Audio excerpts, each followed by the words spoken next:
मैं हूँ आपकी दोस्त वर्षा और हम पढ़ रहे हैं कॉलिन हूवर का उपन्यास इट एंड्स विद अस, अध्याय 28, भाग 2। जब एटलस घर आया तो हम लोग तीसरे राउंड पर थे। उसने अपना दरवाज़ा बंद किया और हम चारों के आसपास देखा। जब एटलस अंदर आया तो उससे पहले ब्रैड कुछ मजाकिया बोलकर हटा था। मैं ज़ोर ज़ोर से हंस ही रही थी कि एटलस से नज़रें मिली। उसने मुझे किचन की ओर आने का इशारा किया और उसी तरफ जाने लगा। फोल्ड, मैंने कहा और पत्ते वहीं रखकर रसोई की ओर चल दी। जब मैं रसोई गई तो वह ऐसी जगह खड़ा था जिस जगह से दोस्त उसे देख नहीं सकते थे। मैं भी काउंटर की टेक लेकर वहीं खड़ी हो गई। क्या इन्हें वापस जाने को कह दूं? मैंने सिर हिलाया। नहीं, ऐसा मत करो। मुझे मज़ा आ रहा है। बेकार की बातों से मन नहीं भटक रहा। उसने हामी भरी और मैंने ध्यान दिया कि उसके शरीर से जड़ी बूटियों की गंध आ रही थी। रोज़मेरी?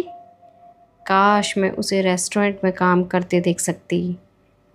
भूख लगी है? उसने पूछा। मैंने सिर हिला दिया। कुछ खास नहीं। 2 घंटे पहले ही बचा हुआ पास्ता खाया था। मेरे हाथ काउंटर पर मेरे नीचे दबे हैं। उसने आकर मेरे एक हाथ पर अपना हाथ रख दिया, फिर उस पर अपना अंगूठा फिराने लगा। मुझे पता है कि वह मुझे दिलासा देने के लिए ऐसा कर रहा है, पर जब भी वह मुझे छूता है तो बहुत कुछ महसूस होने लगता है। मेरे सीने तक उसकी गर्माहट जाती है और मैं झट से अपने हाथों को देखने लगी। एटलस का अंगूठा पल भर को रुका, जैसे उसे भी यही एहसास हुआ हो। फिर उसने अपना हाथ खींचा और अपनी जगह चला गया। सॉरी, वह धीरे से बोला। उसने फ्रिज की ओर मुड़कर कुछ निकालने का बहाना किया। बेशक अभी जो हुआ वह मुझे उसके अटपटेपन से बचाना चाहता है। मैं फिर से मेज़ पर आई और अगले राउंड के लिए पत्ते उठा लिए। 2 ही मिनट बाद एटलस भी आकर बैठ गया। जिमी ने सबके लिए फिर से पत्ते लगाए। तो एटलस, तुम और लिली एक दूसरे को कैसे जानते हो? एटलस ने एक बार में एक एक पत्ता उठाते हुए कहा। जब हम छोटे थे तो लिली ने मेरी जान बचाई थी। फिर उसने मुझे देखकर आंख दबाई और उसे देखकर जाने क्यों मैं अजीब सा महसूस करने लगी, ख़ास तौर पर अपने ऐसे हालात में। ये मेरा दिल मेरे साथ क्या खेल खेल रहा है। ओह, कितनी प्यारी बात है, ब्रैड ने कहा। पहले लिली ने तुम्हारी जान बचाई और अब तुम उसकी जान बचा रहे हो। एटलस ने कार्ड नीचे रख के ब्रैड को घूरा। Excuse me? अरे कोई नहीं, ब्रैड ने कहा। मेरा और लिली का आपस में चलता रहता है। इसे पता है कि मैं मजाक कर रहा था। ब्रैड ने मुझे देखा। लिली चाहे अभी तुम्हारी ज़िंदगी बर्बादी के मोड़ पर हो, पर ये ठीक हो जाएगी। मेरा विश्वास करो, मैं भी यह सब देख चुका हूँ। डॉरेन हंसने लगा। तुम्हें पीटा गया, फिर तुम प्रेग्नेंट हुए और अब एक और आदमी के घर में छुपे हुए हो, उसने ब्रैड से कहा। एटलस ने अपने पत्ते मेज़ पर पटके और कुर्सी की टेक लगाकर डॉरेन पर चिल्लाया। तुम्हें हो क्या गया है? मैंने उसकी बाहों को छूते हुए समझाया। कोई बात नहीं एटलस, तुम्हारे आने से पहले हमारी अच्छी दोस्ती हो गई है। ये लोग मेरे हालात को मजाक बना रहे हैं और मुझे बुरा नहीं लग रहा। मेरे मन का भार हल्का करने में मदद मिल रही है। उसने खींचकर बालों में हाथ फिराया और सिर हिलाया। कुछ समझ नहीं आ रहा। तुम्हें अभी इनके साथ 10 मिनट भी नहीं हुए? मैं हंसती। किसी के बारे में जानने के लिए 10 मिनट बहुत होते हैं। मैंने बात का सिरा पलटना चाहा। तो आप लोग आपस में कैसे मिले? डोरेन आगे झुका और अपनी ओर इशारा किया। मैं बिब में शेफ हूँ और ये डिश वॉशर संभालता है। उसने ब्रेड की ओर इशारा किया। अभी यही काम है, पर जल्द ही तरक्की होने वाली है, ब्रेड ने कहा। और तुम? मैंने जिमी से पूछा। उसने दबी हंसी से कहा, तुम अंदाज़ा लगाओ। उसके कपड़े और घमंडी होने के दावे के हिसाब से मैंने अंदाज़ा लगाया। तुम होटल मैनेजर हो? एटलस हंसने लगा। जिमी तो वैले में काम करता है। मैंने जिमी को देखकर भौं नचाई। उसने 3 पोकर चिप्स नीचे डाल दिए। ये सच है। मैं टिप्स के लिए कारें पार्क करता हूँ। इसकी बातों में ना आना। यह वहले में काम करता है क्योंकि यह इतना अमीर है कि इसे किसी काम के बिना ऊब महसूस होती है। मैं मुस्कुराई। मुझे एलिसा की याद आ गई। मेरे पास भी एक ऐसी कर्मचारी है। वह केवल इसलिए काम करती है क्योंकि बोर हो जाती है। असल में वह सबसे बढ़िया काम करती है। सही कहा, जिमी बोला। मैंने अपने कार्ड देखने के बाद 3 पोकर चिप्स डाल दिए। एटलस का फ़ोन बजा और उसने अपने जैकेट से निकाला। मैं एक और चिप डालने ही वाली थी कि वह कॉल लेने के लिए मेज़ से हट गया। फोल्ड, ब्रेड ने कहा। उसने मेज़ पर रखे पत्ते थपथपाए। मैं हॉल की ओर देख रही हूँ। एटलस जल्दबाजी में किसी और गया है। मैं सोचने लगी कि वह कैसी से बात कर रहा है या उसकी ज़िंदगी में कोई और है। मुझे पता है कि ये क्या काम करता है। मैं इसके 3 दोस्तों को जानती हूँ, बस इसकी ज़िंदगी के प्यार के बारे में नहीं जानती। डोरिन ने मेज़ पर अपने पत्ते रखे, एक ही तरह के 4। मैंने अपने पत्ते दिखाए और सारे पोकर चिप्स समेट लिए। डोरिन ने आह भरी। तो कैसी पोकर नाइट का हिस्सा नहीं बनती? मैंने पूछा। एटलस के बारे में और जानकारी जुटाना चाह रही थी। असल में उससे पूछने में मन डरता था। कैसी? ब्रेड ने कहा। मैंने अपने सामने पत्ते और चिप्स सहेजे और सिर हिलाया। क्या वह उसकी गर्लफ्रेंड नहीं है? डोरिन हंसने लगा। उसकी कोई गर्लफ्रेंड नहीं है। मैं उसे 2 साल से जानता हूँ और उसने आज तक किसी कैसी नाम की लड़की का जिक्र भी नहीं किया। वह नए पत्ते बांट रहा है और मैं इस नई जानकारी को सहेजने की कोशिश में हूँ। मैंने अपने पहले 2 कार्ड लिए और एटलस कमरे में आ गया। अरे एटलस, जिमी ने कहा, ये कैसी कौन है और हमें आज तक इसकी खबर क्यों नहीं मिली? Oh shit! मैं बुरी तरह से डर गई।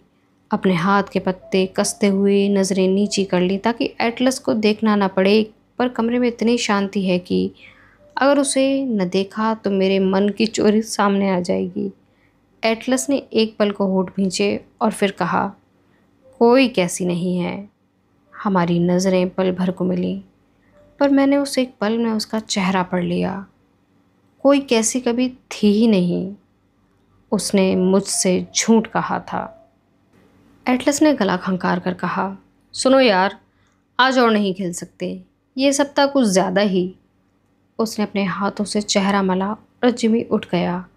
उसने एटलस का कंधा दबाया। अगले सप्ताह मेरे घर बाजी होगी। एटलस ने भी सिर हिलाया। वे तीनों कार्ड और पोकर चिप्स उठाने लगे। ब्रेड ने मेरे पत्ते छीन लिए। मैं इस तरह बुत बनी बैठी थी कि पत्ते भी हाथ में ही रह गए। लिली, तुमसे मिलकर बहुत अच्छा लगा, ब्रेड ने कहा। मैं किसी तरह मुस्कुराई और उठ गई। मैंने उन्हें गले से लगाकर विदा दी और उनके जाते ही मैं और एटलस अकेले रह गए। कैसी नहीं है। कैसी पहले भी इस कमरे में नहीं थी क्योंकि उसका कोई अस्तित्व ही नहीं है।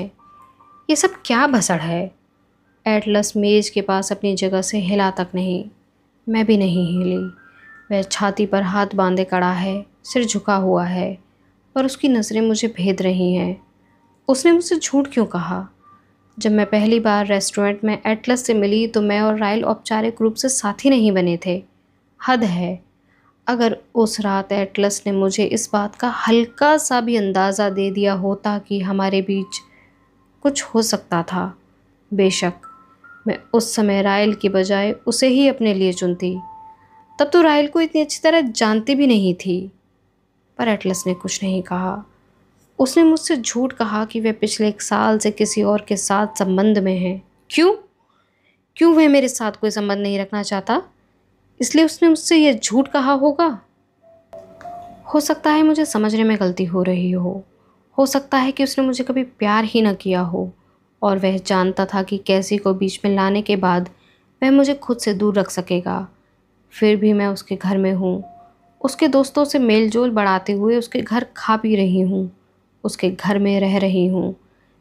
मेरी आंखें आंसुओं से धुंधला गई और मैं नहीं चाहती थी कि उसके सामने ही रो दूँ। मैं मेज़ की ओर से निकलते हुए अंदर जाने लगी, तभी उसने हाथ थाम लिया। रुको लिली, मुझसे बात करो। वह ठीक मेरे पीछे है। उसके हाथ में मेरा हाथ है। मैंने अपना हाथ खींचा और बैठक की दूसरी ओर चल दी।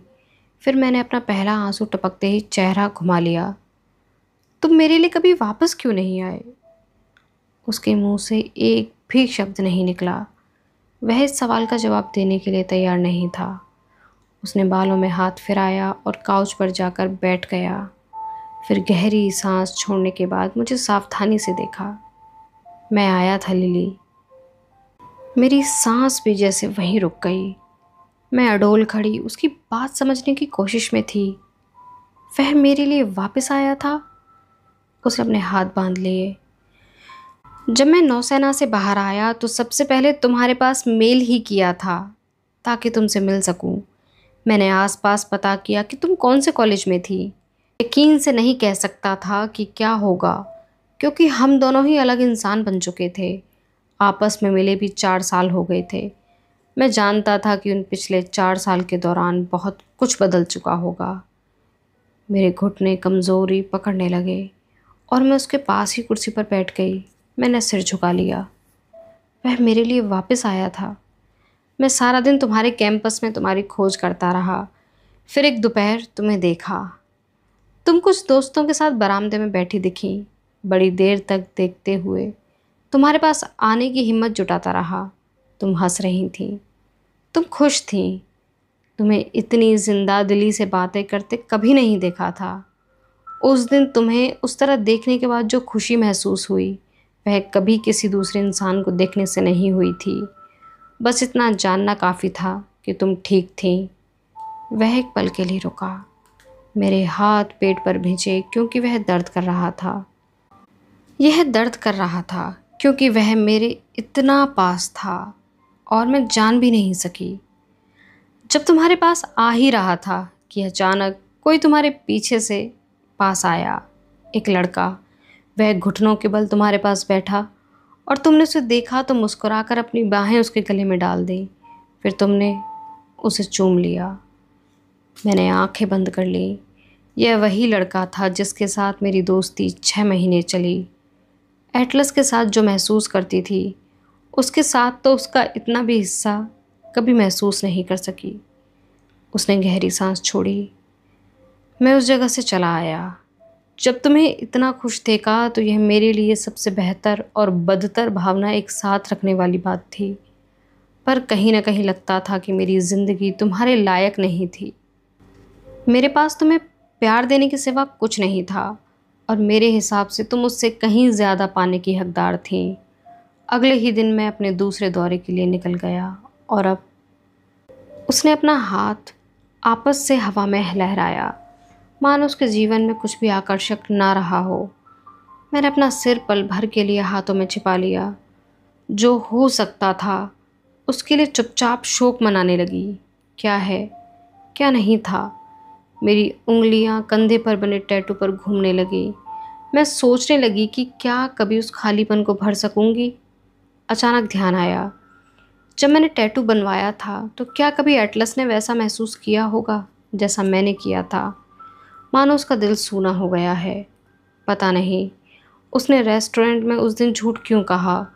अगर वह सच में उन चीज़ों को महसूस करता है जो मैं उसके लिए करती हूँ तो वह वैसा क्यों नहीं करता। तुमने कैसी का नाम लेकर झूठ क्यों बोला? उसने चेहरे को हाथ से मला और मैं उसके कहे बिना ही जवाब जान गई। मैंने इसलिए कहा क्योंकि तुम उस रात खुश थीं। जब तुम्हें उससे विदा लेते देखा तो बहुत बुरा लगा, पर दिल को तसल्ली मिली कि तुम सही जगह पर थी। मैं नहीं चाहता था कि तुम्हें मेरी चिंता हो, और पता नहीं शायद थोड़ी जलन भी हुई। पता नहीं लिली, झूठ बोलते ही ऐसा बोलने के लिए अफसोस भी होने लगा था। मेरा हाथ चेहरे पर चला गया। दिमाग भी दिल की तरह तेज़ी से भाग रहा था। मैं सोचने लगी कि अगर ऐसा होता तो, अगर वह मेरे साथ ईमानदारी बरतता, अगर अपने मन की बात कह देता, तो आज हम किस जगह होते। मैं उससे पूछना चाहती थी कि उसने ऐसा क्यों किया, वह मुझसे लड़ा क्यों नहीं, पर मैंने नहीं पूछा क्योंकि मैं पहले ही इसका उत्तर जानती थी। उसे लगा कि मैं जो खुशी चाहती थी वह मुझे वही दे रहा था, और जाने क्यों उसे लगा कि यह खुशी उसे मेरे साथ से नहीं मिल सकती थी। दयालु एटलस। इस बारे में जितना सोच रही थी उतना ही दम घुटा जा रहा था। मैंने एटलस के बारे में सोचा। राइल, आज रात 2 रात पहले, यह तो हद हो गई। मैं बेडरूम की ओर चल दी, फिर अपना फ़ोन और पर्स लेने के लिए लौटी। एटलस अपनी जगह से हिला नहीं था। राइल आज इंग्लैंड चला गया। शायद अब मुझे घर जाना चाहिए। क्या तुम मुझे छोड़ आओगे? उसकी आंखें उदास हो आईं और मैं जान गई कि जाने की बात करना सही नहीं हुआ। अभी हमारी बात पूरी नहीं हुई। मुझे नहीं लगता कि हमारी बात कभी पूरी होगी। शायद ऐसा कभी नहीं होता। आज इस जगह खड़ी सोच रही हूँ कि जीवन में जो भी घट रहा है, यह आगे जाकर मेरे जीवन को और भी बदतर बनाने वाला है। मुझे अभी इस उलझन को दूर करना होगा। इस समय एटलस के लिए मेरी भावनाओं की दुनिया में बवंडर छाया हुआ है। उसने एक पल को होठ भींचे और फिर हाँ में भरते हुए चाबी उठा ली। हम में से कोई भी रास्ते में नहीं बोला। उसने पार्किंग लॉट में गाड़ी रोकी और पूछा, अगर घर तक आने दोगी तो मुझे बेहतर लगेगा। मैंने सिर हिलाया और हम चुपचाप 7वीं मंजिल की ओर चल दिए। वह अपार्टमेंट तक साथ आया। मैंने पर्स में चाबियों की खोजबीन की तो हाथ कांप रहे थे। तीसरी बार कोशिश करने पर भी दरवाज़ा नहीं खुला तो एटलस ने चाबी मुझसे ली और उसने मेरे लिए दरवाज़ा खोल दिया। क्या मैं देख लूँ कि घर में कोई और है तो नहीं? उसने पूछा। मैंने सिर हिलाया। मुझे पता है कि राइल बाहर जा चुका है, पर सच कहूँ तो अब भी उस घर में अकेले जाते डर लग रहा है। एटलस पहले अंदर गया और लाइटें जला दी। वह सारे अपार्टमेंट का चक्कर लगा आया और सारी लाइटें जलाते हुए कमरों में घूमा। जब वह वापस आया तो दोनों हाथ जैकेट में थे। उसने गहरी सांस भरते हुए कहा, पता नहीं इसके बाद क्या होगा लिली। वह जानता है। वह बस ऐसा करना नहीं चाहता। हम दोनों जानते हैं कि हमें आपस में विदा लेने में कितना दुख होगा। मैं उसे परे देखने लगी क्योंकि उसकी सूनी निगाहें मेरे कलेजे को चीर रही थीं। मैं सीने पर हाथ बांधे नीचे देखने लगी। एटलस, बहुत काम करना है। मुझे डर है तुम्हारे साथ मिलकर ऐसा नहीं कर सकूंगी। मैंने उसे देखा। उम्मीद है कि तुम बुरा नहीं मानोगे। वह एक पल के लिए मुझे देखता रहा और मेरी बातों से इतना भी हैरान नहीं हुआ। मैं साफ देख सकती हूँ कि वह कितना कुछ कहना चाहता है। मैं भी बहुत कुछ कहना चाहती थी, पर हम दोनों जानते हैं कि इस मौके पर अपने बारे में बात करना सही नहीं होगा। मैं शादीशुदा हूँ। एक आदमी के बच्चे की माँ बनने वाली हूँ। वह उसी आदमी के घर में खड़ा है जो उस आदमी ने मेरे लिए खरीदा है। इन हालात में ऐसी बातें नहीं कही जा सकती जो हमें बहुत पहले एक दूसरे को कह देनी चाहिए थी। उसने पल भर को दरवाजे को देखा और ऐसे देखा मानो यह तय करना चाहता हो कि वहीं रुकना है या जाना है। मैं देख सकती थी कि उसके चेहरे पर तनाव झलकने लगा था। अगर कभी ज़रूरत हो तो सीधा मुझे कॉल करना, पर कभी इमरजेंसी में ही बात करना लिली। मैं तुमसे रस्मी बातचीत नहीं कर सकूँगा। उसके शब्दों से चकित रह गई, पर यह कुछ पलों के लिए ही था। हालांकि चाहे मुझे नहीं लगा था कि वह मानेगा, पर वह पहले दिन से ही सही था। जब हम मिले हमारे रिश्ते में कुछ भी रस्मी नहीं था। यह था या फिर तब नहीं था। तभी उसने सेना में जाते हुए सारे संबंध तोड़ दिए थे। वह जानता था कि हमारे बीच रस्मी दोस्ती नहीं निभ सकती। यह बहुत ही तकलीफ देह होती। यह तो साफ है ऐसा नहीं हुआ था। Goodbye Atlas. यह कहते ही मेरी आंखें फिर से भर आईं। आज पहली बार अलविदा कहना पड़ा। वह चिहुका और तेज़ी से दरवाजे से बाहर हो गया। मैंने उसके पीछे जाकर दरवाज़ा बंद कर लिया और उस पर सिर टिकाकर खड़ी रही। 2 दिन पहले मैं स्वयं से पूछ रही थी कि क्या मेरी ज़िंदगी इससे बेहतर हो सकती थी। आज मैं स्वयं से पूछ रही थी कि क्या इससे बदतर हो सकती थी। मैं दरवाजे पर होने वाली आहट से चौंकी। एटलस को गए अभी 10 सेकंड ही हुए थे, इसलिए मैं समझ सकती थी कि वही होगा। मैंने दरवाज़ा खोला और अचानक ही किसी नरम चीज़ से टकराई। एटलस की बाह ने मुझे घेर लिया और उसके होठों ने मेरे सिर के कोने को छुआ। मैंने कसकर आंखें बंद कर ली और रोने लगी। पिछले 2 दिन में राइल के लिए बहुत आंसू बहाए थे, पता नहीं कैसे। एटलस के नाम पर फिर से रोना आ रहा था, पर मैं रोती रही क्योंकि मेरे गालों से आंसुओं की बरसात हो रही थी। लिली, उसने धीरे से कहा। मैं भी उसकी बाहों में थी।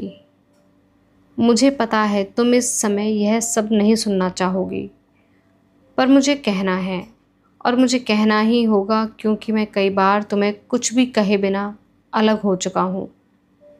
वह पीछे हटा और मेरे गालों पर बहते आंसू देखकर अपना हाथ आगे ले आया। अगर कभी आने वाले समय में, अगर कभी तुम्हें लगे कि तुम फिर से प्यार करना चाहती हो, तो तुम मुझसे प्यार करना। उसने अपने होठ मेरे माथे पर रख दिए। लिली, तुम अब भी मेरी मनपसंद हो और हमेशा रहोगी। उसने मुझे छोड़ा और वापस चला गया। उसे किसी जवाब की ज़रूरत नहीं थी। जब मैंने फिर से दरवाज़ा बंद किया तो वहीं फर्श पर गिर गई। दिल बाहर आने को हो रहा था। इस बेचारे का क्या कसूर है? पिछली 2 रातों से यह कितने सदमे झेल चुका था, और यह भी पता है कि दिल के सदमों को संभलने में अभी लंबा समय लगने वाला था। आज की वीडियो में बस इतना ही। मिलते हैं अगली वीडियो में। इस सफ़र में हमारे साथ बने रहने के लिए शुक्रिया।